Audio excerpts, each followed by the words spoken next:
Bismillahirrahmanirrahim. Elhamdülillah və salatu və selamu alə Rasulillah. Əmmə ba'd. Birinci, Allaha çoxlu şükürlər olsun. Allah Teala bizə böyük nemətlər verir. Allah Teala'nın nemətlərinə görə çoxlu şükürlər olsun Rəbbimizə. Və həmçinin Allah Teala bizə həmişə xeyir qapıları açıb, şükür Allaha. Hidayətdir, İslamdır və bu günləri o qapılardan birisi Ramazan ayına çatmışıq. Ramazan ayında oruclarımızı tuta bilirik, rahat gedir. Və bu cür nemətlər əlbəttə ki, sayısa qutarmaz, Allaha həmd olsun. Və sonra, sevimli qardaşlar, bilirsiniz ki, bu dünyada hər bir şey cüddür. Demək olar ki, deməli, yaxşı və pis, gecə və günüz və bunlar hamısı bir-birinin əksinə var. Və həmçinin yaxşı əməllər var, pis əməllər var, yaxşı şeylər var, pis şeylər var. Və bunlar heç vaxt, yəni, yaxşı ilə pis eyni ola bilməz. Yaxşı ilə pis eyni ola bilməz. Bəzən insanlar deyir ki, məsələn, o eləyir də, pis əməli də yaxşı göstərir. Düzgün deyil elə.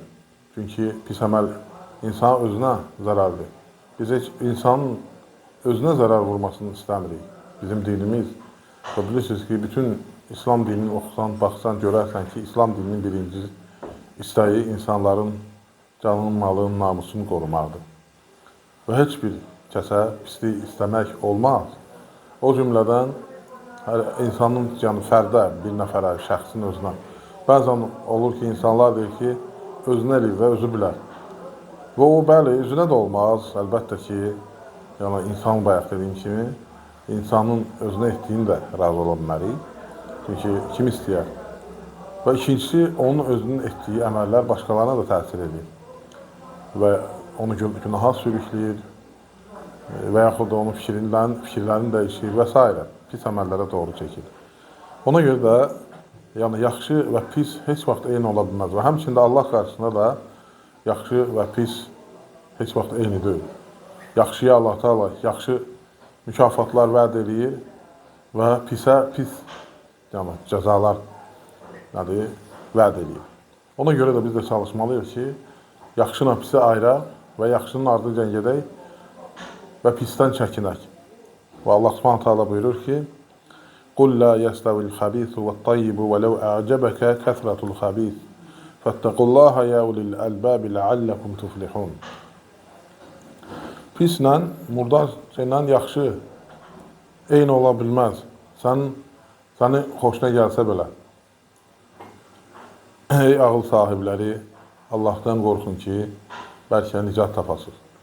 Və bu ayət-i şərifdə də gördüyünüz kimi Allah Subhanahu Taala açıq-aşkar şəkildə buyurdur ki, yaxşı ilə pis, yəni murdarla çirkin və yaxşı heç vaxt eyni ola bilməz. Heç bir şeydə. Nə həyatı yaşayışda, nə etiqadi məsələlərdə, nə də axirətdə onun cəza baxımından yaxşı və yaxud da eyni ola bilməz. Yəni, pis nədir? Etiqadi məsələ və deyəndə, yəni, danışanda pis sözlər və yaxud da yaxşı və pis, etiqadda yaxşı və pis və əməllərdə yaxşı və pis və həmçinin qazancda yaxşı, halal və haram və bayaq dediyimiz kimi, gördüyünüz kimi hər şeydə yəni, halal da var, haram da var və ona görə də imtihan üçün gələn şeylərə sən öz nəfsini qurban verməməlisən. Və ona görə də hər bir məsələdə, bu məsələdə çəkinməlisən, yaxşı işlərin ardıca getməlisən və buna həvəslənməlisən və bilməlisən ki, Allah Teala nədir? Pis şeyləri sevmir. Fəttəqullaha ya ulil əlbəb ləalləkum tuflihun. Deməli, ey ağıl sahibləri, yəni ağıl sahibləri bunu başa düşür, düşünür, fikirləşməlidir. Yəni, Allahdan qorxun. Nəyə görə Allahdan qorxun dediyi? Çünki cəza verəcəkdir. Sən elə bilmək ki, pis danışıqlarınla, pis etiqadınla, pis əməllərinlə, pis qazancınla yaxşı qazanacaqsan. Heç vaxt ola bilməz. Ona görə ki, Allahdan qorxun. Yəni, o cəza günün, hesabı günü yəni, yadınıza salın və qorxun, bəlkə nicat tapasınız. Və bəzən insanlar olur ki, görürsən ki, fikirləşir ki, xoşuna gəlir, məsələn, yaxşıdır, öz nəfsinin ardıcan gedən insanlardır. Və ayətdə nə deyir? Allah Teala buyurur ki, وَلَوْ أَعْجَبَكَ كَثْرَةُ الْخَبِيثِ. Sənin çoxlu çimurdan şeylər, çirkin şeylər sənin xoşuna belə gəlsə də, o demək deyil ki, onlar yaxşıdır, onun ardıca getmək lazımdır. O nədir? Belə mükafatı da yaxşı olacaq. Xeyr, o yaxşı deyil və insan onun ardıca getməməlidir, nəfsinə uymamalıdır. Və bəzən olur ki, insan pis əməlləri eləyir və onu da yaxşı göstərməyə çalışır. Və bəzən olur, insanlar görürsən, deyir ki, görürsən, məsələn, pis işlər görür, haram işlər görür, amma yaxşı yaşayır. Elə deyil. Yəni, həyatını, yaşayışına belə baxsan, görərsən ki, yəni, heç bir şeydə ləzzət almır. O sadəcə sıxıntılıqdan daha çox günahlara getməyə, daha çox şeytana uymağı özünə elə bil ki, rəva görür, güyamış rahatlıq axtarır. Əgər elə olmasaydı, o cür insanlar nə axtarmazdı, rahatlıq axtarmazdı hər şeydə, hər bir işdə. Görürsünüz ki, rahatlıq tapa bilmirlər, amma mühüm, yəni sənin xoşuna gəlsə belə də o demək deyil ki, Allahın da xoşuna gəlir və yaxud da onun mükafatı yaxşı olacaqdır. Və bəzən insanlar olur ki, məsələn görürsən ki, adicə fikrinə baxın, deyir, əgər biz öləcəksə, nəyə görə yaşayırıq? Biz öləcəyik düz, yəni bu dünyadan axirətə gedirik, yəni biz buna qutarmır bu dünya. Biz elə bir ki, yeni bir həyata gedirik, başqa bir, əbədi bir həyata. Ona görə də ölüm o demək deyil ki, sən qurtardın hər şey. Yox. Allah Teala Quranda da görürsən ki, yatmağı, yuxunu kiçik ölüm adlandırdı. Hər bir insan ölür, yəni yuxu. Heç bir insan bir gün, 2 gün dayansa belə də, amma yuxusuz dayana bilmir. Çünki ölüm onu haqlayır. Amma sabaha hazırlıqdır. Sabah durursan yuxudan, daha yaxşı olursan, daha yorğunluğun çıxır və s. Görürsən ki, həyat davam edir. Və bu dünya da elədir. Və sonuncu yuxu ölümdür və artıq o bir də qiyamət günü duracaqsan və əbədi həyata başlayacaqsan. Ona görə də insanlarda bu cür fikirlər olur. Görürsən ki, yaxşı fikirlər deyil, yəni öz ağıllarla ölçürlər. O da səbəb cahillikdir, bilmir, bilməməzlikdən deyir. Və ona görə də insan hər bir çirkin işlərdən çəkinməlidir. Hər birisindən, hər bir növündən, hər bir görünüşündən belə nə etməlidir? Çəkinməlidir. Yəni, yoxsa ona fayda verməz. İbn Məsud radiyallahu anhu deyir ki, La yekun ahadukum imma'atun. Qalu və ma'l imma'atu ya Əbə Abdurrahman.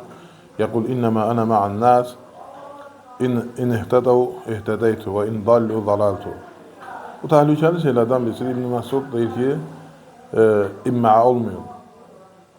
Soruşurlar ki, imma'a nədir?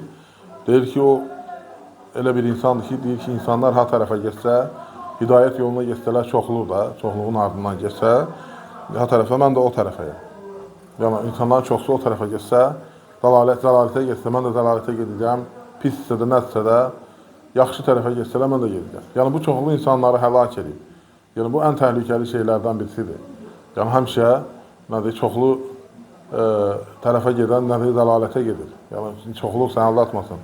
وَاِنْ تُطِعْ أَكْثَرَ مَنْ فِي الْأَرْضِ يُضِلُّكَ عَنْ سَبِيلِ اللّٰهِ. Əgər yer üzərində olan çoxluğun ardıyla sən getsən, səni Allahın yolundan uzaqlaşdırar deyir. وَمَا أَكْثَرُ النَّاسِ وَلَوْ حَرَسْتَ بِمُؤْمِنٍ. İnsanların çoxsun deyir, sən çalışsan da mömin olmayacaqlar, iman gətirənlərdə olmayacaqlar, doğru yolda olanlarda olmayacaqlar. Yəni, sən də allanmasın bu çoxluq. Yəni, bu dünya imtihan dünyasıdır, bu dünya müvəqqətidir. Heç kəs fikirləşməsin ki, 300 il, 500 il, 1000 il yaşayacaq. Yəni, müəyyən bir vaxta qədər sən bu dünyaya vəd olunmuş şəkildə gəlmirsən və Allah Teala sənə vəd eləyib, etdiyin cəzaları həmən cəzalandırmır. Bu, o demək deyil ki, sən bundan uzaqsan və yaxud sənə o cəzalar gəlməyəcək və sən etdiyin əməllərə görə sorulmayacaqsan. Amma elə deyil, ona görə də çalışmaq lazımdır ki, bu haqq yolda doğru yolu tapa biləsən. Və ona görə də sələflər nə deyərdilər? Haqq üzərində olanlar az olsalar da, onlardan uzaq durma. Batildə çox olsalar da, onlarla bir yerdə olma. Yəni, bunlar səni aldatmasın. Ona görə də ehtiyatlı olmaq lazımdır. Və həmçinin bilirsiniz ki, ölüm anı da var. Əl-ləzīnə yətəvəffəhumul mələikətü tayyibin. Mələklər deyir o sözləri ki, gözəl halda, yəni yaxşı sözlər danışdığı, Allaha iman gətirəydik, Allahın əmirlərini qəbul etdiyi və gözəl sözlər danışdığı, yaxşı əxlaq, yaxşı əməllər, halal və s. Yəni bütün bu sifətlər olan insanın canının alanda deyərlər.